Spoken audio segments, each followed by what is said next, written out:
গাইবান্ধার পলাশবাড়ীতে মাদক মামলায় গ্রেফতার ভাইকে ছাড়িয়ে নিতে ওসিকে হুমকির অভিযোগ উঠেছে রবিউল ইসলাম নামের ছাত্র আন্দোলনের এক নেতার বিরুদ্ধে।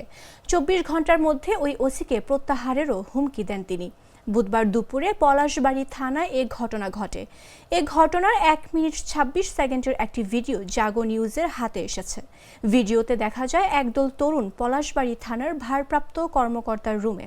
তারা মাদক মামলায় গ্রেফতার সাবেক ছাত্রদল নেতা আলামিনকে ছেড়ে দিতে চাপ প্রয়োগ করেন।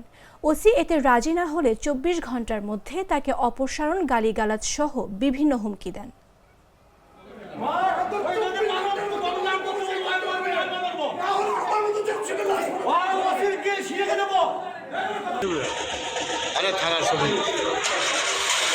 পাবলিকের সহায়তায় পলাশবাড়ী পৌরসভাধীন হিজলবাড়ি গ্রামে মোহাম্মদ আলামিন নামে এক মাদক কারবারিকে আটক করে সেখানে তার নিকট থেকে ৬০ পিস ইয়াবা ট্যাবলেট জব্দ করে এই নিয়ে তার ছোট ভাই মোহাম্মদ রবিউল ইসলাম তার দলীয় সংবাদ নিয়ে থানায় এসে অবৈধভাবে চাপ প্রয়োগ করে তাকে ছেড়ে নেওয়ার চেষ্টা করে এবং কোনো প্রকার মামলা না দেওয়ার জন্য অফিসারদের সহ সাইকেল অফিস এবং অন্যান্য অফিসারদের বিভিন্ন হুমকি ধামকি দেয়। এই নিয়ে এখানে একটি অট্টগোল একটা পরিবেশ সৃষ্টি।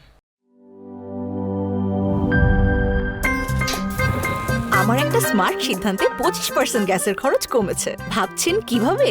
সাধারণ গ্যাস স্টোভ বদলে আমি এনেছি আরএফএল গ্যাস স্টোভ। এর সাইন্টিফিক নজল ও ব্রাস বার্নার ক্যাপ সমানভাবে তাপ ছড়িয়ে রান্না করে দ্রুত, তাই গ্যাসও বাঁচায় 25%, টাকাও বাঁচে 25%। আরএফএল গ্যাস স্টোভ নিরাপদ ও গ্যাস সাশ্রয়ী।